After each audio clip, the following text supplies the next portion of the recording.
Hello, everyone. How are you? It's nice to see you all today, and thank you, Jen, for that very kind introduction.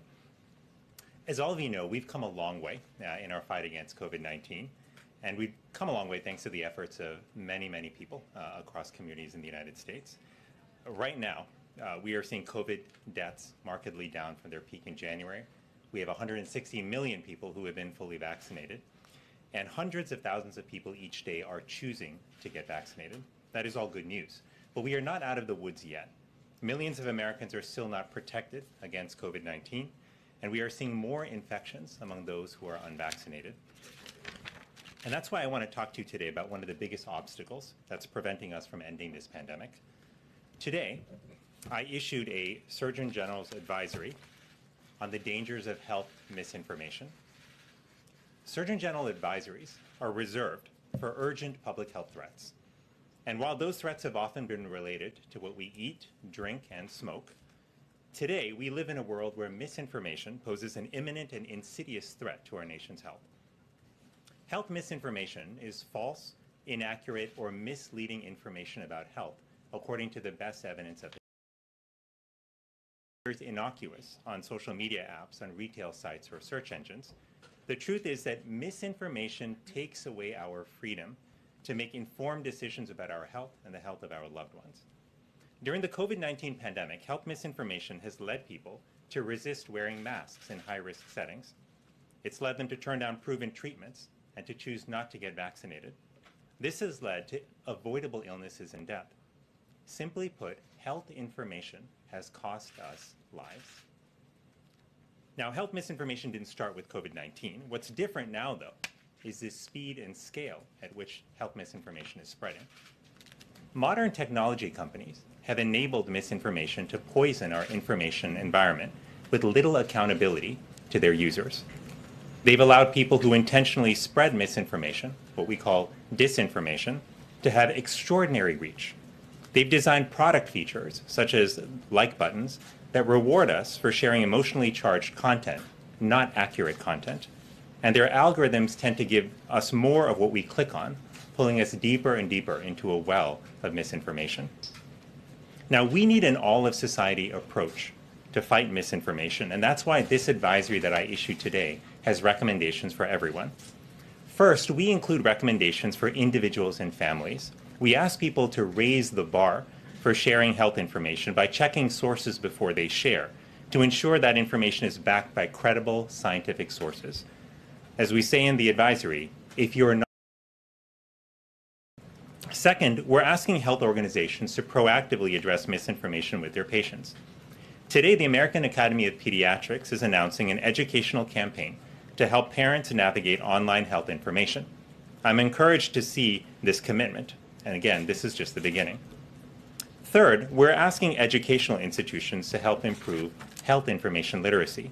We're asking researchers and foundations as well to help us learn more about how health information spreads and how to stop it. Today, the Rockefeller Foundation is announcing a $13.5 million commitment to counter health misinformation. The Digital Public Library of America is announcing that they will convene a set of librarians, scholars, journalists, and civic leaders to confront health misinformation together. Fourth, we are saying we expect more from our technology companies. We're asking them to operate with greater transparency and accountability.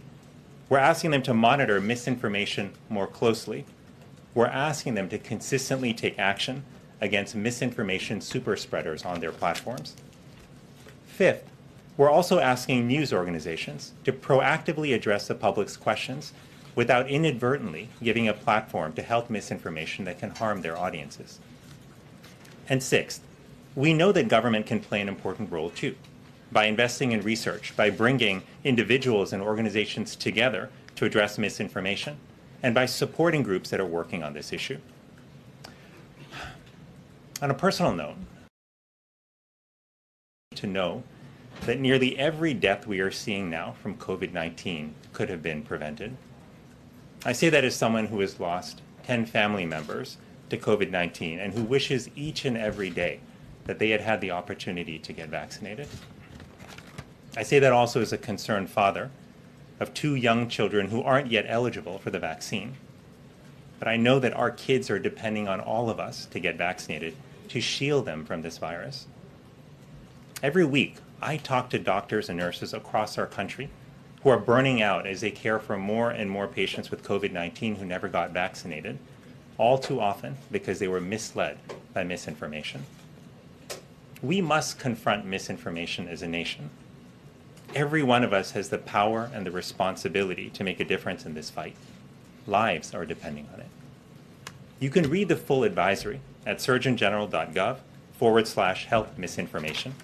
And I hope that you will see it as I do, as a starting point from which we can build a healthier information environment, safeguard our nation against future threats, and ultimately empower people to lead healthier lives. Thanks so much for your time, and I'll turn it to Jen. I wanted to ask you whether you see any evidence at all that the misinformation or disinformation that you're seeing comes from any nefarious sources. Are you seeing sort of structures behind the scenes that point to who or what might be behind that? We've seen Russian disinformation in the past. We've seen kind of that hybrid war. There could be nation states behind this disinformation. Well, Andrea, thank you for the question. The misinformation that we're seeing comes from multiple sources. Yes, there is disinformation that is coming from bad actors. But what is also important to point out is that much of the misinformation that is circulating online is often coming from individuals who don't have bad intentions, but who are unintentionally sharing information that they think might be helpful. And that's why in this advisory, we make it very clear that among the things we're asking individuals to do is to pause before they share, to check sources, and if they're not sure if a source is credible, to not share. One of the things we have said, again, is that when it comes to misinformation, not sharing is caring, unlike what many of our moms taught us earlier in life. Thank you very much. Surgeon General, is misinformation the #1 reason why people are not getting vaccinated? Well, Caitlin, it's one of several reasons why people are not getting vaccinated, but it's a very important one, because what we know from polls, Caitlin, is that 2/3 of people who are not vaccinated either believe common myths about the COVID-19 vaccine or think some of those myths might be true. Myths like you can get COVID from the vaccine, which is absolutely not true. So we know that it's not the only driver that's leading people not to be vaccinated, but it is a very important one. And do you personally believe that public figures and public companies that are helping spread misinformation about the vaccine should be held accountable? Well, I think in a moment like this, when we see misinformation literally costing us our loved ones, costing us lives, we can be more accountable and responsible for the information that we share. And those of us who may have larger platforms, I think, bear a greater responsibility to think about that. But the bottom line is all of us have an important role here to play. And technology companies have a particularly important role. We know that the dramatic increase in the speed and scale of spread of misinformation has in part been enabled by these platforms. So that's why in this advisory today, we are asking them to step up. We know they have taken some steps to address misinformation, but much, much more has to be done. And we can't wait longer for them to take aggressive action because it's costing people their lives. Go ahead in the middle, and then Rachel, and then unfortunately has to go. Go ahead. So the reality is a lot of the health misinformation you were citing came from this lectern last year. I mean, what do you think the best approach is to counter or deal with misinformation that comes from public officials, people in a position of authority? Well, what I would say is that when it comes to determining what is accurate in terms of health information, science has to guide us. And the good news is that we have credible science individuals in our country. We have doctors and nurses in communities. We have public health departments and the CDC. We have medical schools, nursing schools, and healthcare institutions. These should be our sources of credibility when it comes to evaluating whether information is true or not. I think one of the greatest roles that public leaders can play is to point to scientists and to credible sources and have them speak directly to the public. I'll note for you that that's one thing that this administration has done, is work hard to put scientists and healthcare professionals in front of cameras to have them speak. We have to do more of. The problem right now is that the voices of these credible health professionals are getting drowned out. And that's one of the reasons we are asking technology companies to help lift up the voices of credible health authorities. It's also why they have to do more to reduce the misinformation that's out there so that the true voices of experts can shine through. Go ahead, Rachel. Thank you so much for taking my question.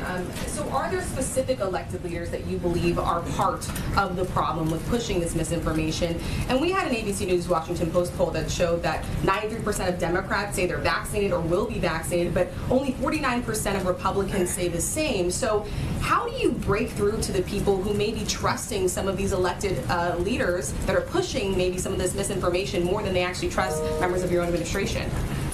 Well, thanks, Rachel. You know, I think about this as I think about doctoring and as I think about my approach to patients, which is I recognize that each patient that I was blessed to care for is an individual, you know, regardless of what their political affiliation or their past may be. They're an individual, and my goal was to understand what their needs and desires were, what their values were, and then to help them improve their health. We have to take a similar approach here when it comes to reaching people with information about COVID-19 and the vaccine. We've got to recognize that sometimes the most trusted voices are not the ones that have the most followers on social media or the ones that have the most name recognition. Sometimes the most trusted sources are a mother or a father or a faith leader or a local doctor or a nurse. And that's why to reach people with accurate information, what we have to do is partner with those local trusted. One of the things that we point out, an important role for government, is to support local organizations, including healthcare professionals, so that they can get out there and speak directly to people and share that information. These public health efforts move at the speed of trust. And we have to recognize where trust is, where those relationships are, invest in them, support them, so that people can ultimately get the information they need to improve their health. Thank you so much Jen, for joining us. Thank Thank you. you, Surgeon General. I think he has to go, unfortunately. Thank you so much. Thanks so much, Jen. Thanks, everyone. Okay, I think we're getting ready to start the briefing. I think everybody has a lot of questions, so why don't